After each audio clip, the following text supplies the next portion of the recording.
y a des vérités qui dorment dans l'ombre, des vérités qu'on croit enterrées à jamais, jusqu'au jour où elles reviennent avec un visage, un regard et parfois un corps sans vie. Voici l'histoire de Toulani et Maïcha, un couple sans enfants, un couple sans secret, du moins ça, c'est ce qu'ils croyaient.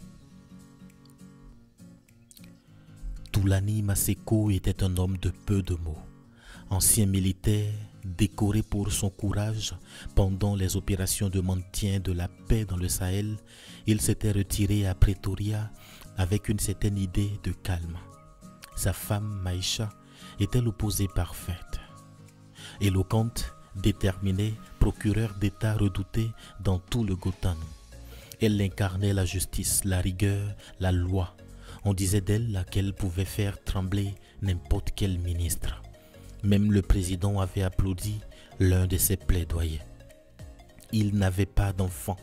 Un choix, pensait-on, mais personne ne posait de questions. Dans leur maison à étage, les livres remplaçaient les jouets, les trophées, les photos de famille et entre eux, un amour mature, sobre et solide. Les soirs, ils dînaient ensemble sur la terrasse de leur maison. Ils parlaient politique, littérature, avenir. Ils parlaient de tout sauf de leurs blessures. Et c'est peut-être là que tout avait commencé. La nuit était lourde sur Pretoria. Un jeudi pluvieux, comme il en tombait souvent en fin d'été.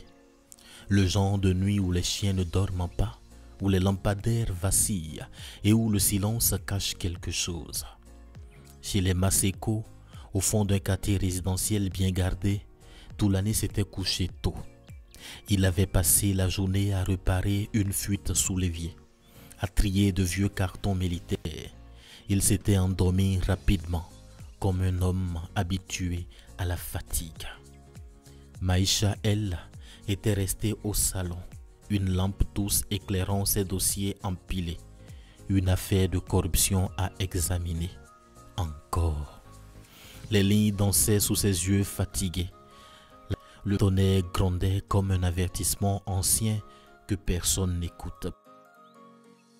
Puis un bruit net et tranchant. Crac.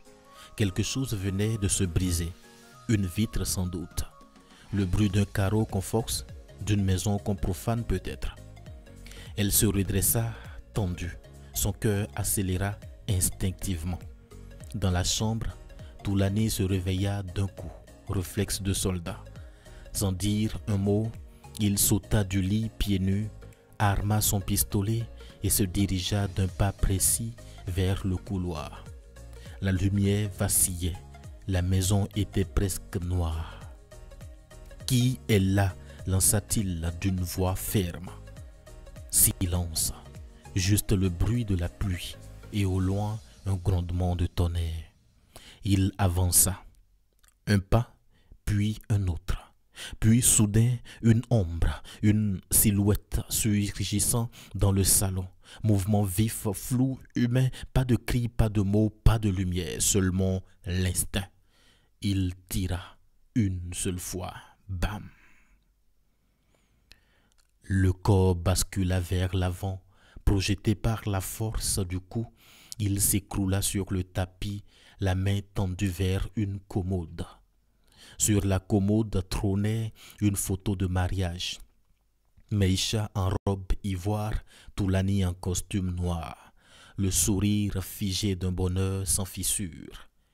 Et la main, elle touchait presque ce cadre, comme si le jeune homme, dans ses derniers gestes, avait voulu désigner ce portrait. Toulani s'approcha, lentement, sa respiration saccadée. Maïcha arriva en courant, les cheveux défaits, les pieds nus dans la flaque de sang qui se formait déjà. Elle vit le visage et tout s'arrêta. Mon Dieu, non, non, non. Elle tomba à genoux, les mains tremblantes, les yeux rivés sur ce visage figé par la mort. Il avait à peine 20 ans, noir, maigre, le visage fatigué par la vie, une cicatrice sur le front, Une veste légère, trop grande pour lui, mais surtout ce visage. Il lui ressemblait, pas comme une coïncidence, pas comme un lointain écho, non. Ce visage était un miroir, un appel venu du passé, un souvenir incarné. Et dans le regard de Maïcha, la panique laissa place à une chose plus glaçante encore, la reconnaissance. Pendant 3 jours, la maison fut silencieuse. Pas de mots, pas une larme, pas un cri. Juste les pas lents de Maïcha dans les couloirs, son regard vide, absent, comme si son esprit s'était retiré quelque part, loin du monde. Elle n'avait pas dormi dans la chambre. Elle avait passé ses nuits sur le fauteuil du salon, les yeux fixés sur la tache brune que le sang avait laissée sur le tapis. Les policiers étaient venus, le corps avait été emporté, mais l'odeur, la trace, le poids, tout était encore là. Toulani de son côté restait figé. Il nettoyait, rangeait, essayait de réparer ce qui ne pouvait pas l'être. Il voulait lui parler, mais chaque fois qu'il s'approchait, elle baissait les yeux et tournait le dos. Elle ne l'évitait pas par haine, c'était pire que cela. Elle l'évitait parce que le simple fait de le regarder faisait remonter une vérité qu'elle ne voulait pas affronter. Le soir du 4e jour, alors que la pluie avait cessé et que le ciel était enfin clair, Maïcha entra dans leur chambre. Elle n'avait pas frappé, elle s'était simplement assise au bord du lit. Ses mains étaient jointes, crispées, elle avait l'air d'une enfant prête à confesser une faute. Toulani s'était levé lentement, inquiet. « Je t'écoute, dit-il doucement. » Elle releva les yeux vers lui et sa voix sortit, lente, presque étranglée. Ce garçon, ce n'était pas un inconnu. Il était mon fils. Un silence terrible s'installa. Toulani ne comprit pas tout de suite. Il pencha légèrement la tête, attendant qu'elle continue. Alors elle raconta. Elle lui parla d'un autre pays, d'un autre temps, d'une autre époque. Elle avait 15 ans. Elle vivait dans un petit village du sud Kivu au Congo. C'était une région verte, fertile, mais rongée par les conflits. Les groupes armés passaient souvent, brûlaient, prenaient, violaient, tuaient. Un soir, ils étaient venus et n'avaient rien pu faire. Ils étaient plusieurs, un peu trop pour elle. Elle avait même pas crié, même pas pleuré. Son corps était resté là, mais son esprit avait fui très loin. Après cette scène, sa tante, une infirmière courageuse, l'avait cachée. Pendant des mois, elle n'avait parlé à personne. Puis vint le moment de l'accouchement. C'était un garçon, un bébé aux yeux grands ouverts qui ne pleurait presque jamais. Elle ne lui avait même pas donné de prénom. Elle ne voulait pas s'attacher, ne voulait pas se souvenir. Elle l'avait confié à une mission catholique de Bukavu. Une sœur appelée Monique avait promis d'en prendre soin. Et puis, une organisation humanitaire avait proposé de l'évacuer vers l'Afrique du Sud. Elle n'avait réfléchi qu'une heure de temps. Elle avait tout quitté, tout, sans se retourner. Les années passaient, elle devint brillante, forte, déterminée. Elle enterra cette histoire au plus profond d'elle-même, comme un cadavre dans une fosse anonyme. Elle n'en avait jamais parlé à personne, pas même à son mari. Mais au fond, elle n'avait jamais vraiment oublié. Il y avait parfois des nuits sans sommeil, des anniversaires oubliés et bien d'autres choses un peu propres à l'instinct de mère. Les jours qui suivirent la tragédie furent une tempête. Les médias s'emparaient de l'affaire comme des vautours sur une carcasse. Et quelques heures, le nom de Toulani Maseko était partout, à la une des journées, en boucle sur les radios. débattu sur les plateaux télévisés. Ancien militaire sud-africain tue un jeune homme noir non armé dans sa propre maison. Certains parlaient déjà de justice expéditive, d'autres criaient au crime raciste, d'autres encore dénonçaient une Afrique du Sud post-apartheid encore rongée par les reflets de peur et de violence.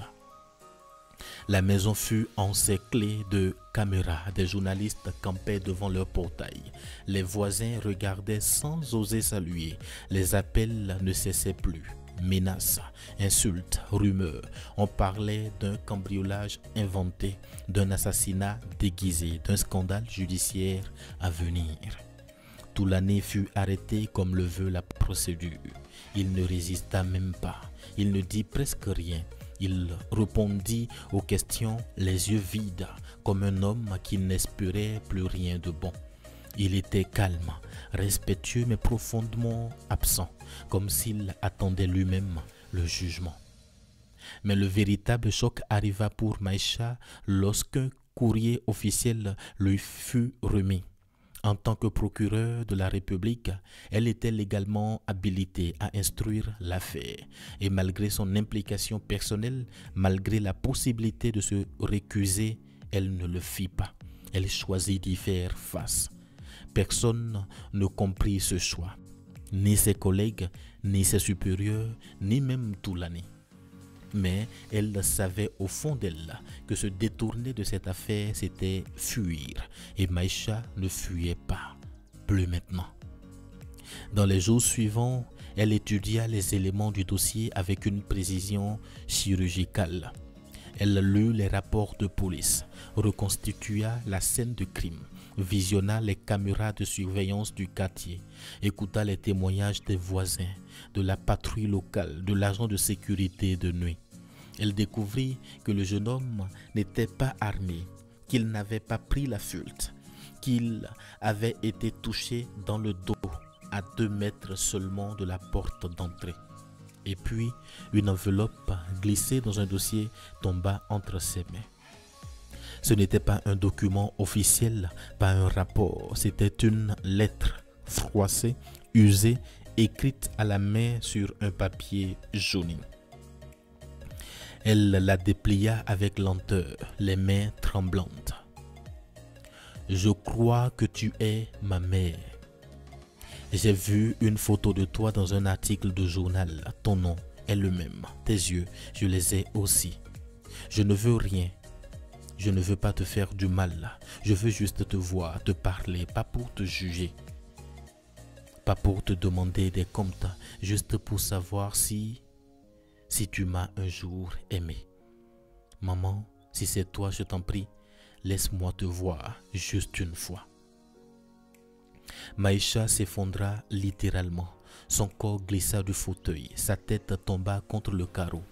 Les larmes coulaient sans retenue. Pour la première fois depuis peut-être 20 ans, elle pleurait sans filtre. Pas par devoir, pas pour manipuler une cour, pas pour attendrir une caméra. Elle pleurait comme une femme brisée, comme une mère qui venait de perdre son fils de ses propres silences. Cette lettre n'était pas un cri de haine, c'était un appel, une prière douce. Il ne voulait pas de vengeance, il ne cherchait pas d'explication, il voulait juste la voir. Et ce simple désir, ce besoin viscéral d'enfant abandonné avait suffi à lui ôter la vie. Le procès s'ouvrit dans une salle comble. Il y avait les journalistes bien sûr, venus de partout. Il y avait aussi les familles, les collègues de Toulané, des juristes, des militants, des anonymes, des curieux. Tous rassemblés comme pour un spectacle qu'aucun d'eux n'aurait osé écrire. Sur les bancs, on pouvait sentir la tension dans chaque souffle, dans chaque froissement de papier, une atmosphère électrique étouffante. Quelque chose entre le deuil collectif et la colère mal digérée. Toulané entra dans le box des accusés sans montrer la moindre résistance. Il était droit, rasé de près, vêtu d'une chemise blanche, repassée, Ses yeux, en revanche, trahissaient la tempête qu'il tentait de contenir. Il n'avait plus la force de fuir, ni même celle de se défendre. Il était résigné. Maïcha, elle, siégeait à la barre comme procureur de l'affaire. Robe noire, épaules droites, visage neutre, mais ceux qui la connaissaient voyaient bien que quelque chose en elle s'était brisé. Elle ne parlait plus avec cette assurance flamboyante qui la caractérisait. Elle ne cherchait pas à convaincre, elle cherchait à aller jusqu'au bout. Le juge appela les premiers témoins. Les experts en balistique parlaient de la trajectoire de la balle. Les agents de sécurité décrivirent les heures de la nuit. Le médecin légiste parla de l'impact, du sang, de l'heure probable de la mort. Puis, ce fut au tour de Toulani de s'exprimer. Il se leva lentement, s'approcha du micro. J'ai entendu du bruit. Il était tard. J'ai cru que c'était un voleur, un danger. J'ai agi comme on m'a appris à agir. Je ne voulais tuer personne. Je voulais protéger ma maison, ma femme. L'avocat de la défense tenta d'adoucir le portrait. Un homme formé pour réagir vite, ancien soldat au passé sans tache. Mais le ministre public ne relâcha pas la pression. Chaque détail fut examiné. Pourquoi n'avait-il pas crié 2 fois? Pourquoi n'avait-il pas tiré en l'air? Pourquoi viser le torse si proche? Et puis vint le moment que tous attendaient, celui que personne ne voulait vraiment voir arriver. Maïcha se leva, elle demanda la permission d'interroger l'accusé. Le juge hésita, c'était inhabituel, mais légal.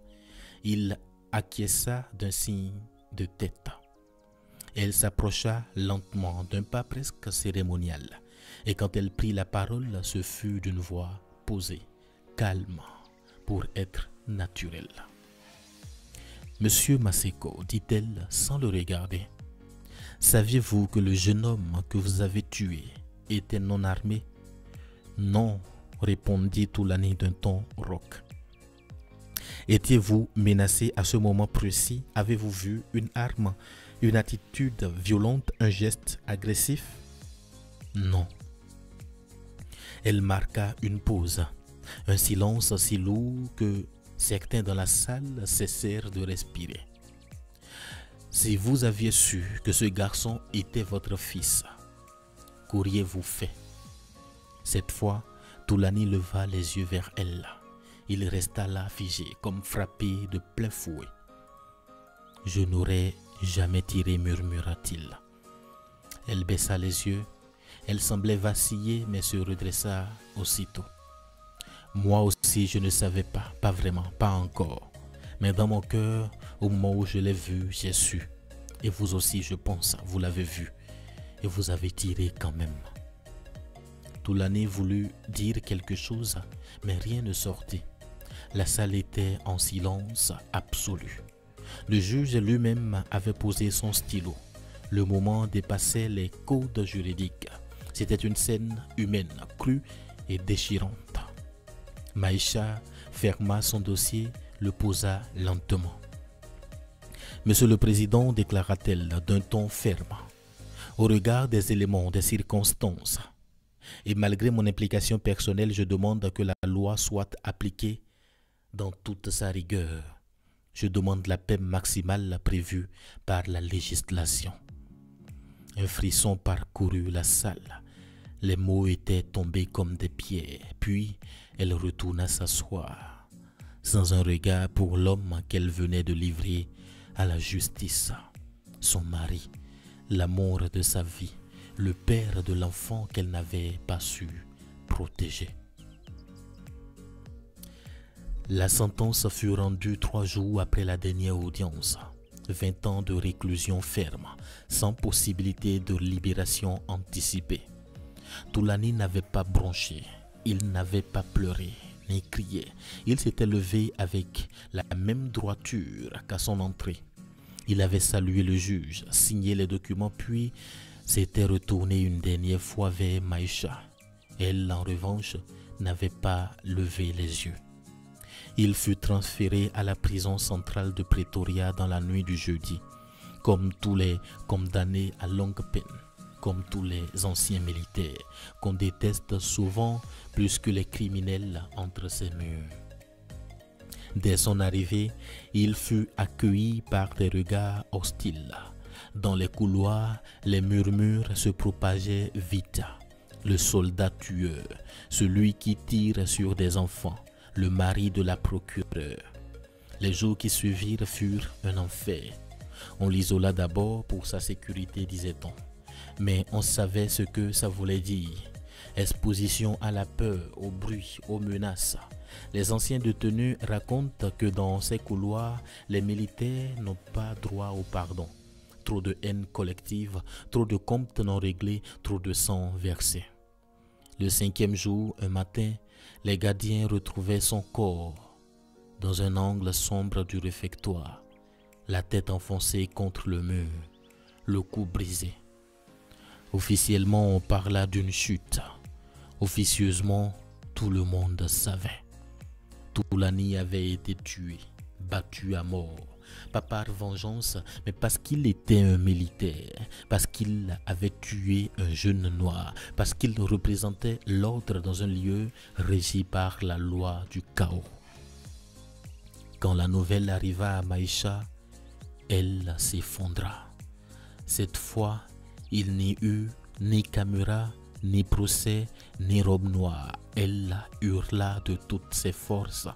Elle pleura à genoux dans son salon, là même où le jeune garçon était mort.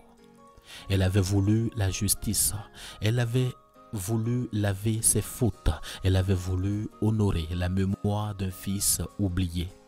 Mais à la fin, elle avait perdu les deux. Elle n'assista pas aux obsèques, ni de l'un ni de l'autre. Elle démissionna de ses fonctions, vendit la maison et disparut. Certains disent qu'elle serait retournée au Congo, qu'elle serait retournée à la vieille maison catholique, qu'elle aurait commencé à enseigner à des enfants déshérités. D'autres pensent qu'elle s'est perdue quelque part entre les deux pays, incapable de trouver un endroit où elle ne serait pas hantée par deux visages. Mais ce qu'on sait avec certitude, c'est qu'elle laissa une lettre, une seule, placée dans le dossier final du parquet à côté du jugement et de la lettre du jeune homme. J'ai cru que la vérité suffirait, mais j'ai oublié que le silence lui aussi laisse des morts derrière lui. Je voulais faire ce qui est juste, mais entre la justice et l'amour, parfois, il n'y a que des ruines. Il ne suffit pas d'aimer pour protéger. Il ne suffit pas d'être juste pour guérir. Et parfois, entre le bien et le mal, il n'y a pas de lumière, juste une douleur partagée. Mais surtout, dans un couple, le silence est une arme. Si Maïcha avait parlé, si Toulani avait écouté, si ce garçon avait été reconnu plus tôt, alors peut-être qu'un fils aurait vécu et un père n'aurait pas été tué.